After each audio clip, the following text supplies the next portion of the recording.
Estamos de volta. Hoje recebendo aqui no estúdio 2 especialistas que nos ajudam a analisar o cenário econômico, principalmente para pequenos e microempreendedores individuais, diante da possibilidade de acessar o crédito do Pronamp.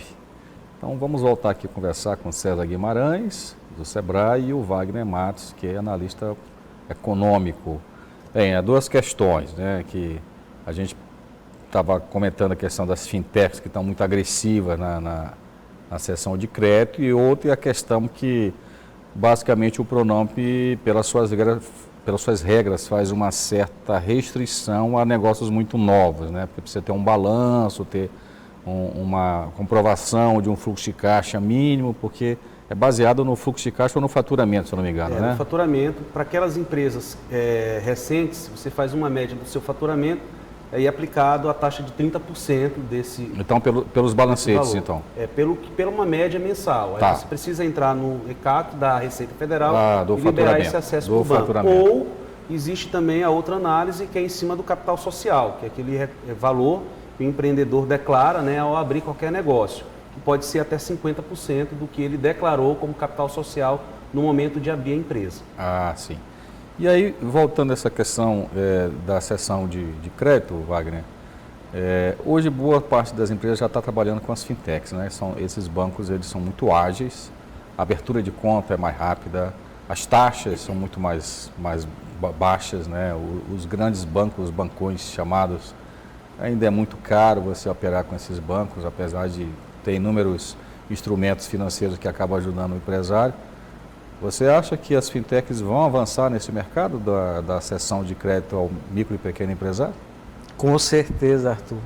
A gente está vendo aí que o governo está garantindo 85% desse dinheiro que vai estar sendo disponibilizado para os empreendedores. Mas do Pronamp. Do Pronamp. Sim, e eu falo do crédito das fintechs, né? Pois é, também é uma outra área que, vamos dizer, estava meio que adormecida por causa da acomodação dos bancões.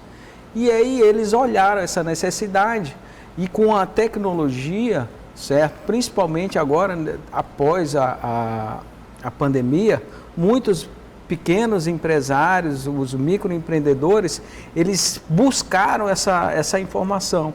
E as fintechs juntaram a facilidade, essa tecnologia disponível, e você tem gratuitamente alguns softwares de controle de gestão das suas finanças, que era um impasse e era caro para um MEI, para um microempreendedor. Então, essa facilidade está fidelizando esses clientes que estão abandonando os bancões e migrando para essas fintechs que estão muito bem. E com isso elas estão pegando um pedaço do mercado com uma evolução muito rápida. E os usuários, eles estão se sentindo satisfeitos. E isso vai gerar aí uma fidelização, e aí pode ter um critério melhor de avaliação através dessas fintechs. Era uma situação, né, complementando aqui também o Wagner, que a gente via até então que quanto maior era a taxa de juros, menor, né, se exigia de garantia. E quanto menor era a taxa de juros, né, mais garantias precisavam ser ali oferecidas. As fintechs, elas vêm quebrando aí esse paradigma, né? Hoje a gente tem praticamente as mesmas taxas de juros dos programas oficiais, ali os programas de governo, como o Pronamp, né? Com praticamente sem exigência de garantia.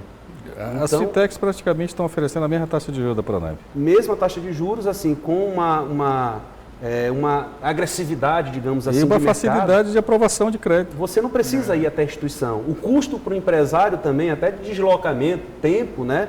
Hora de trabalho, diminui. Você, do seu escritório, da sua empresa, através de um clique, você consegue acessar essa linha de crédito sem ofertar garantias, por exemplo, né? Com a mesma taxa de juros. Então, assim, é algo que veio também para beneficiar os pequenos empreendedores. É verdade. Agora vamos falar aí de uma coisa um pouco mais profunda, já que o Wagner tocou na questão da informalidade. Vários países, né, que ainda têm a pobreza bem presente, como a Índia, por exemplo, tem programas de microcrédito, que às vezes é emprestar R$1.000, emprestar R$500. A gente ainda não chegou a esse ponto. Você acha que a gente consegue, de alguma forma, chegar a isso aqui no Brasil? Que é aquele vendedor de cachorro-quente que precisa trocar um equipamento, né? O vendedor de pipoca. Como é que a gente vai chegar a isso aí? Porque isso alimenta uma economia muito forte, né, César? Isso, alimenta, a gente tem já alguns exemplos, né? Eu digo que isso vai chegar fortemente, já chegou. A gente tem o próprio Crédito Amigo do Banco do Nordeste, né, que faz esse trabalho através do INEC, né, Instituto Nordeste de Cidadania, né, que é ligado a um banco oficial, né, que concede microcrédito através do crédito também avalizado, né, grupos de empreendedores que ali se juntam, né, para participar e receber principalmente a orientação também desse agente de crédito. E já temos algumas fintechs também que estão partindo para essa segmentação. E isso é interessante, né? Tirando exemplo de países como a Índia, né? Onde isso acontece com muita frequência e trazendo, claro, que adaptando a nossa realidade, né? Nem tudo dá para ser igual como é feito lá em outros países, mas a gente já observa sim, né? Esse crescimento do microcrédito, né? O microcrédito produtivo. E vocês têm acompanhado isso no Sebrae ou são, na verdade, sim, a gente notícias? tem parcerias formais, né? Com algumas instituições financeiras, onde o Sebrae ele entra com a orientação, né? E muitas das vezes o crédito é concedido mediante o empreendedor receber essa orientação. Isso é algo muito interessante, né? É uma preocupação de algumas instituições financeiras de não conceder o crédito por conceder, né? Conceder mediante uma orientação, fazendo com que esse empreendedor foque naquilo que tem que ser feito, né? Que aquele recurso ele sirva mesmo para que se gere resultado e não seja desviado para uma outra finalidade. Inclusive o Pronamp, né, o empreendedor, ele está sujeito à devolução do recurso se ele utilizar, né, isso pode ser fiscalizado, se ele utilizar para uma outra finalidade. Então ele tem que utilizar, né, na operação do seu negócio, ou para fazer um investimento, ou para capital de giro, para pagar algum fornecedor, para pagar folha de pagamento, né? Isso é interessante a gente frisar. No caso do Pronamp, o pequeno empresário, o microempresário, ele pega o recurso, né, e ele vai ter que pagar. Mas onde ele vai, de fato, ele aplicar o recurso, vai ter, de fato, algum acompanhamento ou não? Olha, isso fica muito a critério das instituições financeiras, né? E é importante a gente trazer aqui um questionamento, né? Será que esse empreendedor só vai ter esse vínculo com essa instituição financeira? Como assim? O empreendedor ele sempre vai necessitar, hoje em dia ele precisa de ser correntista de algum banco. Sim. Né? E esse vínculo permanece, né? Hoje com a tecnologia, as informações elas são compartilhadas, né? Esse cliente mal pagador, né, ele fica com o nome sujo e isso se propaga no mercado, entendeu? Então, assim, é muito interessante que esse empreendedor ele honre com esse compromisso.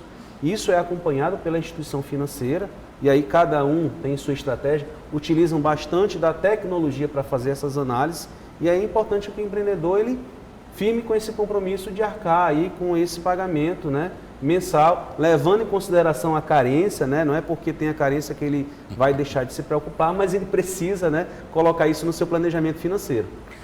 Talvez considerando a carência até acabe sendo um dinheiro que é barato, né, porque 12 meses não é pouca coisa, são 12 meses de 11 meses. São 11 meses, quase 12. Mas enfim, o que eu queria perguntar para ti é o seguinte, existe uma convicção da sabedoria popular que o bom pagador é aquele que de fato não tem dinheiro, porque a única coisa que ele tem de valor mesmo é o crédito dele, né? Isso acontece de fato no mercado financeiro, os grandes tomadores de dinheiro são os maus pagadores e vice-versa ou não? Não, já deu uma... Equilibrada? Deu uma melhorada, entendeu? Mas aqueles que têm um conhecimento, que têm uma gestão mais profissional, têm um planejamento, eles conseguem preservar seu capital, buscam um capital que está disponível com uma taxa e soma. E aí com isso ele consegue fazer uma expansão, um planejamento de crescimento de mercado, para ter um retorno mais rápido e aí até equilibrando, pegando até às vezes, vamos dizer, antecipando o financiamento. Hoje muitos conseguem fazer esse tipo de coisa, mas no caso específico do microempreendedor, vamos dizer, um acompanhamento de uma instituição como o Sebrae, ou até mesmo da fintech, que eles disponibilizam alguns relatórios, esses softwares de movimentação financeira, juntamente com aquelas que aproveitaram a oportunidade de entrar na venda do e-commerce, certo? Que tem também outra parte de software de acompanhamento, de análise de vendas. Você juntando tudo isso consegue ter um equilíbrio, Arthur, vamos dizer, uma gestão mais profissional, sem medo de achismo. Você consegue ter uma previsão mais realista. E aí a gente consegue ver a capacidade de honrar esses compromissos. Mas tudo depende do empreendedor, a vontade dele, o interesse dele de aprender. Porque a atitude dele, a tomada de decisão dele, vai refletir em todo o negócio. Muito bem. Então a gente está finalizando aqui o programa. Só queria que o César repetisse aqui para quem não está ouvindo quais são as condições para se participar no Pronamp, taxa de juros, carência, quais as instituições financeiras que estão participando. Olha, a gente tem aí uma série de instituições financeiras, né, que já receberam recurso, né, então aí disponíveis no estado. A gente pode citar que o Banco do Brasil, a Caixa Econômica, os bancos oficiais, né, eles têm já trabalhados com essa linha de crédito, e a gente reforça que as condições, ali, os critérios para concessão dessa linha de crédito, a análise que é feita, ela é diferente de cada banco utiliza seu critério, exige ali um documento, uma análise que é feita com mais critério do que o outro, isso é importante ser observado, né?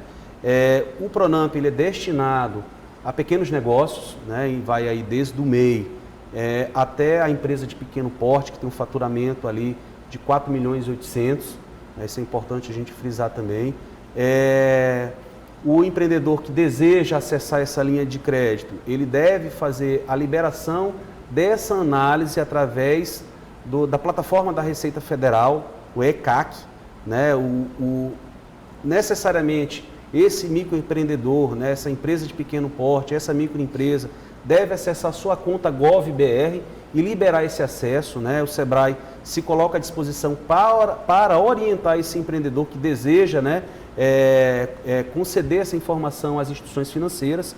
A análise é feita através dessa liberação, ou mesmo o seu contador, né, o pequeno negócio que já tiver ali um relacionamento estreito com o seu contador, ele tem acesso a essa informação e pode liberar esse acesso para que a instituição financeira possa fazer a análise, né? O que é permitido a linha de crédito, né, acessar, o valor máximo está limitado a R$150.000 por CNPJ, porém, essa informação depende do seu faturamento, né? Ele é limitado a 30% do faturamento anual ou aquilo que a gente já trouxe. O capital social, se é uma empresa nova, né? O capital social 50% ou a média do seu faturamento mensal 30% também. O que for maior, né? Que for, né, de fato lhe atender, é concedido, né? Se o banco aprovar a solicitação. Muito bem. Para finalizar, Wagner, o que você tem a dizer aqui para a gente? Pois é, Arthur, o que a gente aconselha é que esses empreendedores tenham agora uma oportunidade, um crédito que está aí bastante disponível, tem uma disputa entre as instituições financeiras grandes e as fintechs, e isso proporciona uma ajuda melhor para essa nova fase que a gente está tendo aí no cenário econômico. E lembrando, procure o Sebrae ou então um planejador financeiro, faça análise setorial, não faça nada sem fazer um planejamento ao longo prazo, onde você vai estar fazendo esse financiamento. Porque você fazendo essa análise, você vai ter mais segurança em estar honrando o seu compromisso e tirando proveito, tendo lucro e tendo a sua expansão do seu negócio. Muito bem. A gente fica por aqui. Obrigado mais uma vez pela sua companhia. Negócio na Pauta é um oferecimento da B2O Partners. Todos os programas estão disponíveis nas nossas redes sociais. É só seguir Negócios na Pauta. Uma boa semana para você e até o nosso próximo encontro.